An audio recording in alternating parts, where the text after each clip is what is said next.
Halo semua, saya Eriko sebagai MC dan jabatan saya Dokter Ahli Pertama. Selamat datang di podcast Berakhlak. Kali ini kita mau bahas sesuatu yang seru, ringan tapi penuh makna bersama ASN muda Kementerian Kesehatan yang berprestasi. Mungkin kita perkenalan terlebih dahulu dari Bang Daniel. Silakan Bang Daniel.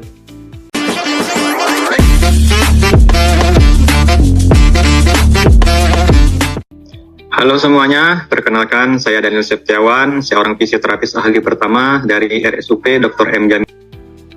Oke, terima kasih Bang Daniel. Silakan Kak Putri.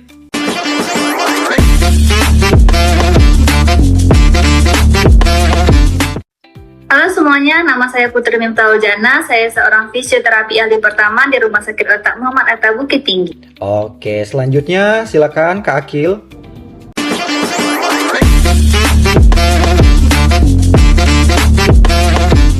Halo semuanya, saya Akil Kairani Astia. Saya formasi penata anestesi berasal dari instansi Rumah Sakit Otak Bukit Tinggi. Oke, selanjutnya yang terakhir teman kita Kak Andreva, silakan.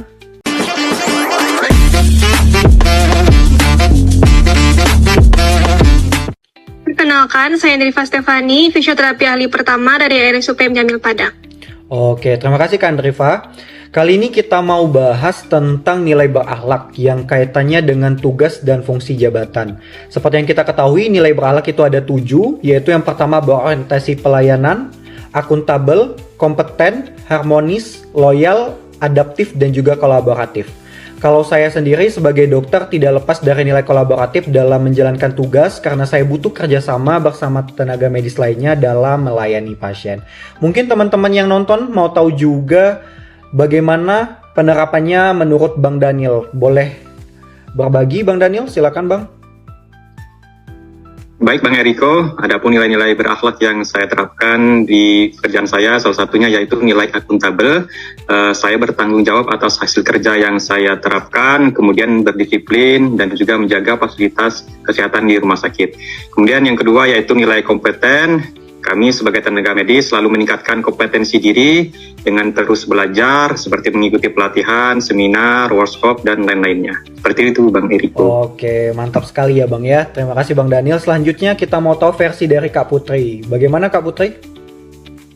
Baiklah, nilai selanjutnya yaitu saya akan membahas nilai harmonis. Apa nilai harmonis itu? Harmonis berarti kita bekerja dengan saling peduli, menghargai dalam setiap interaksi, baik sesama rekan kerja maupun dengan pasien. Harmonis dalam pelayanan kesehatan itu penting banget, terutama di ruangan fisioterapi. Bayangin aja, misalnya ada pasien stroke yang datang dengan harapan pasien bisa sembuh, tapi selain terapi fisik, mereka juga butuh perhatian dan komunikasi yang baik. Fisioterapi yang sabar menjelaskan prosedur, memberi perhatian ekstra, komunikasi terbuka, dan saling percaya, itu dilakukan untuk tujuan kesembuhan pasien dan hasil terapi pun bisa jadi lebih optimal. Jadi, yuk kita terus ciptakan suasana kerja yang harmonis, karena pelayanan yang penuh keharmonisan pasti berdampak besar bagi kesembuhan pasien. Begitu Dr. Eriko.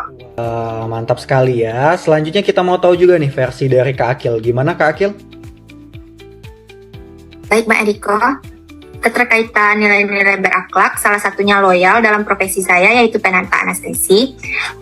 Penata anestesi bukan sekedar kesetiaan saja, akan tetapi tugas anestesi penuh dengan integritas, berdedikasi yang tinggi, dan kesadaran profesional demi keselamatan nyawa pasien. Inilah yang menjadikan anestesi bukan hanya sekedar profesi, akan tetapi panggilan penuh dengan tanggung jawab. Seperti itu Mbak Eriko. Oke, terima kasih Kak Akil. Terakhir kita mau tahu juga nih versi dari Kak Andreva. Gimana Kak Andreva? Boleh berbagi dengan kita dan penonton podcast kita? Baik, saya akan menjelaskan aspek pertama yaitu adaptif dalam keseharian saya sebagai fisioterapi, di mana kami harus mampu untuk cepat menyesuaikan diri dengan perkembangan ilmu kesehatan, teknologi medis, serta kondisi pasien yang beragam.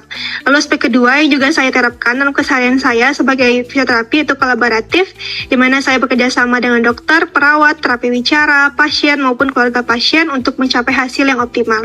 Begitu Dr. Eriko. Wah, terima kasih Kak Andreva. Oke teman-teman, seru sekali ya obrolan kita barusan. Berarti intinya adalah nilai berakhlak itu bukan cuma teori, tapi harus kita jadikan gaya hidup kita sehari-hari. Oke, terima kasih kepada teman-teman sekalian, dan juga terima kasih kepada penonton yang telah menonton. Sampai ketemu di podcast Berakhlak episode selanjutnya. Terima kasih.